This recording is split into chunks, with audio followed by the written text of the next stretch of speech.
يسمون الملائكة تسمية الأنثى وما لهم به من علم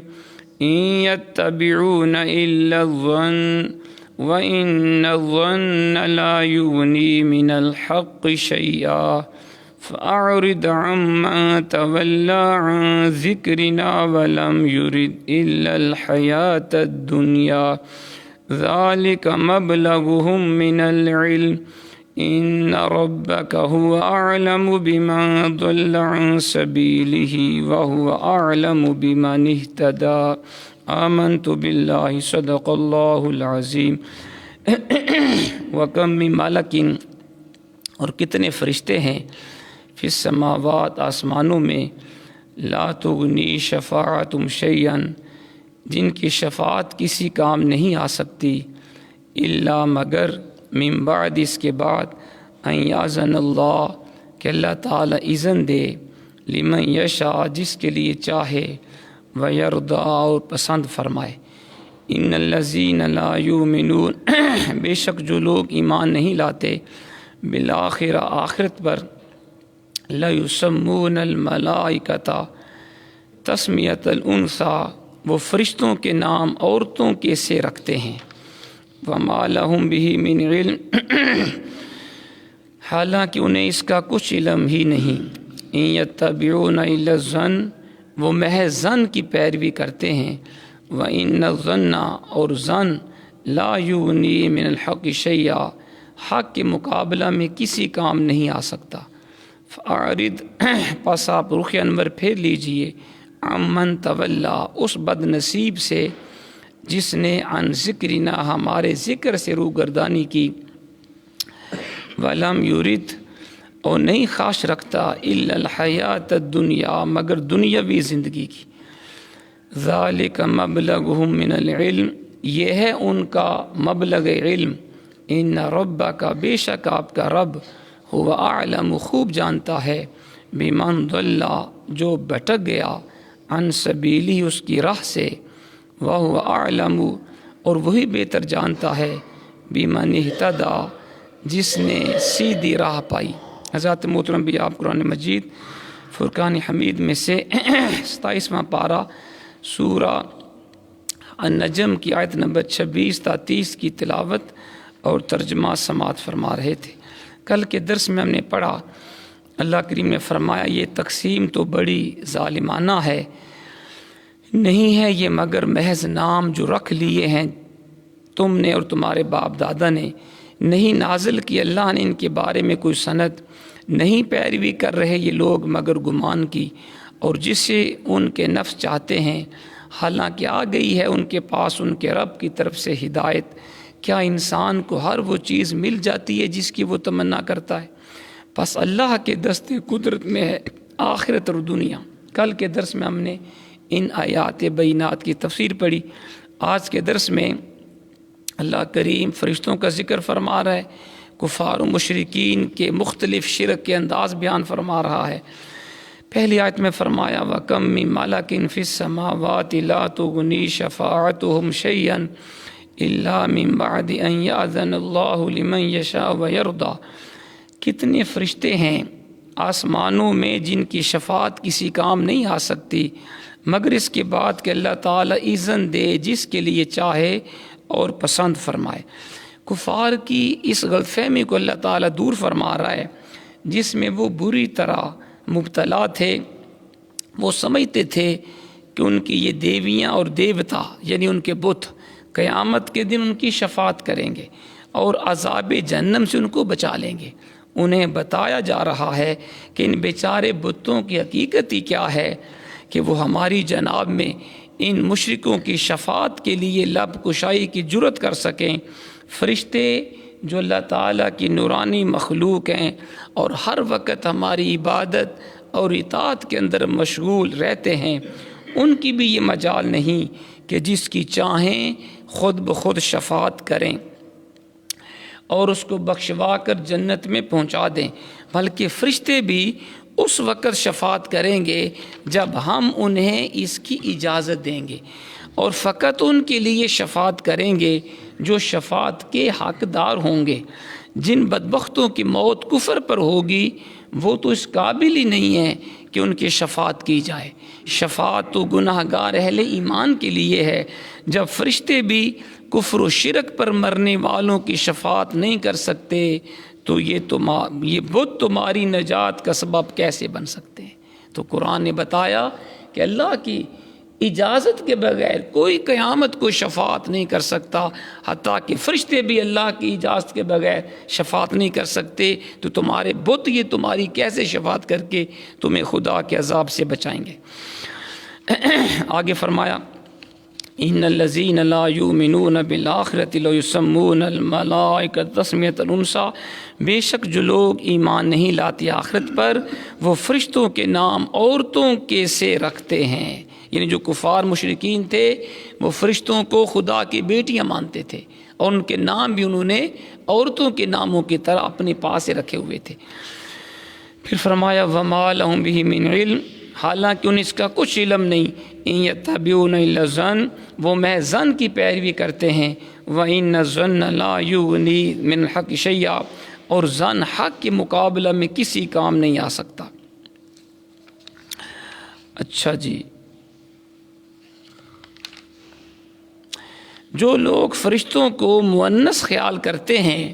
انہیں خدا کی بیٹیاں بنائے ہوئے ہیں اور اس لیے ان کی پوجا پاٹ میں لگے رہتے ہیں اور ان سے طرح طرح کی توقعات وابستہ کیے ہوئے ہیں، ان کی غلطیوں کا ایک ہی سبب ہے کہ وہ قیامت کے قائم ہونے پر ایمان نہیں رکھتے، اس لیے ان میں ذمہ داری کا احساس بالکل ختم ہو گیا ہے۔ کسی چیز کو مانتے ہیں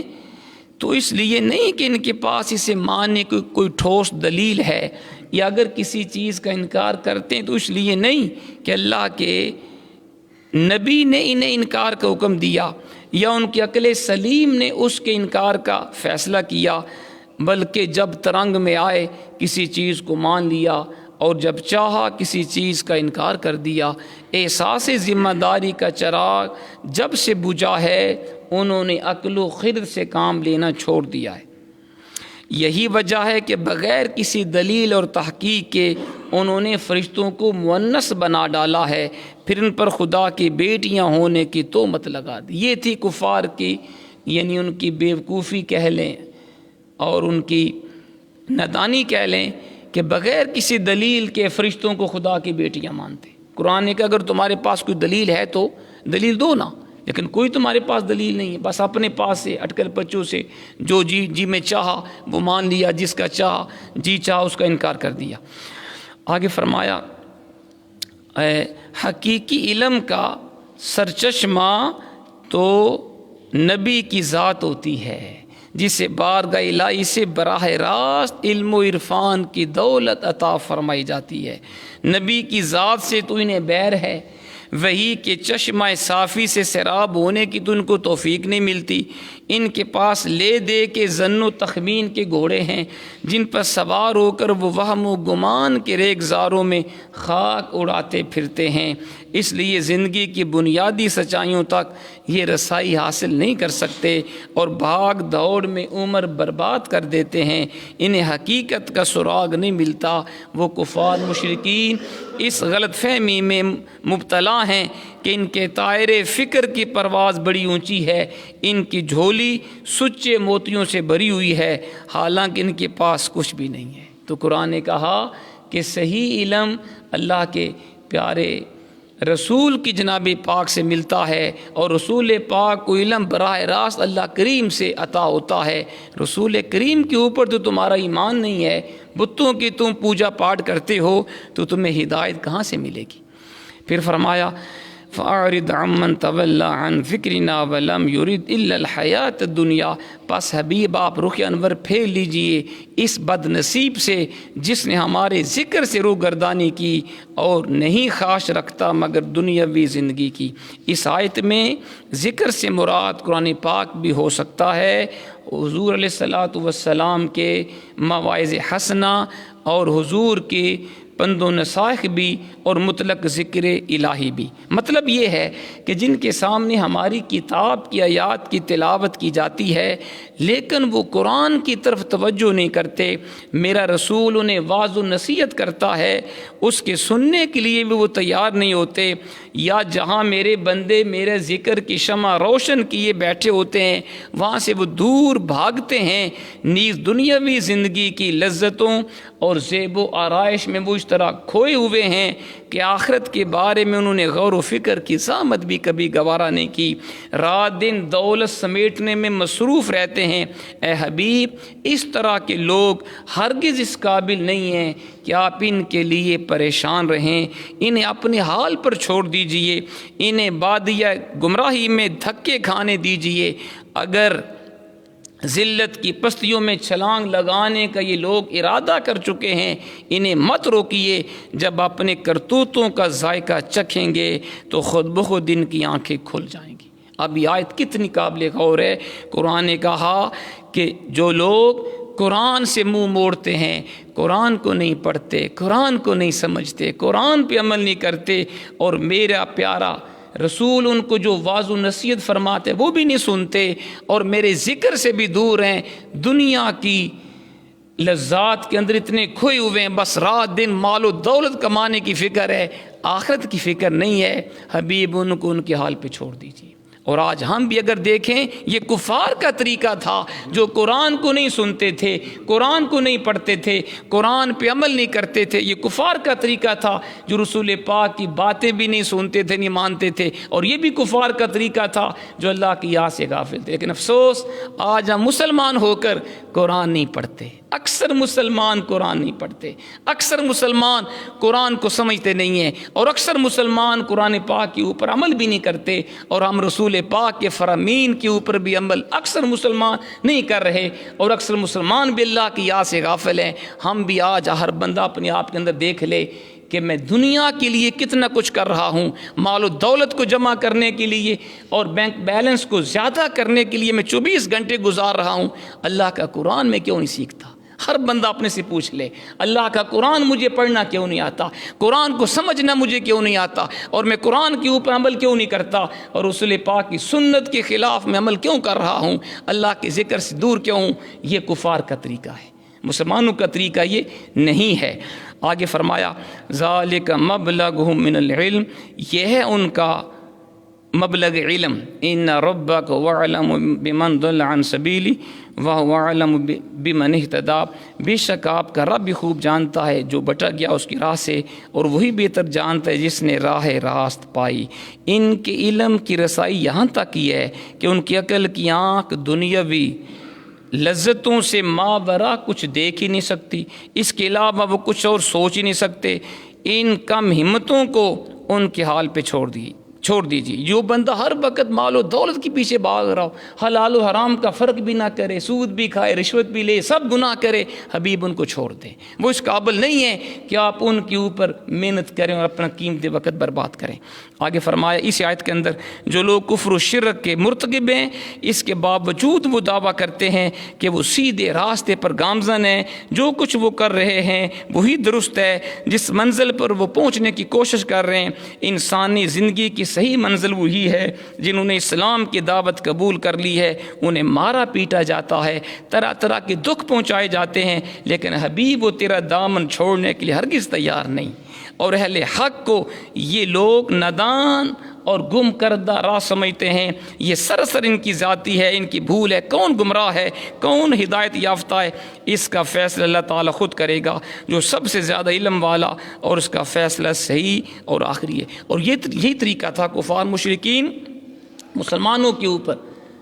ہنستے طنز کرتے، جو حضور کے غلام بنتے کلمہ پڑھتے، وہ کہتے یہ کتنے بے وقوف لوگ ہیں کہ دنیا کی رنگینیوں کو چھوڑ کر یہ روکھی سوکھی کھا کے گزار رہے ہیں۔ صہیب رومی، سلمان فارسی، بلال حبشی، سلمان وغیرہ، ان کے اوپر کفار مشرکین ہنسا کرتے تھے۔ قرآن کا یہ قیامت کو پتہ چلے گا کہ کامیاب کون ہوا، تم کامیاب ہوئے جو ساری زندگی حلال و جو ساری زندگی حرام کھاتے رہے، اللہ رسول کے فرامین کے خلاف چلے، کیا تم کامیاب ہوئے یا حضور کے وہ غلام کامیاب ہوئے جنہوں نے روکی سوکھی کھا کے اپنے رب کو راضی کیا، اس کے رسول پاک کو راضی کیا؟ کامیاب وہی ہوگا جو اللہ رسول کا فرما بردار ہوگا۔ جو اللہ رسول کا نافرمان ہے وہ یہاں بھی ذلیل ہے اور آگے بھی ناکام ہوگا۔ اللہ کریم ہمیں عمل کی توفیق عطا فرمائے۔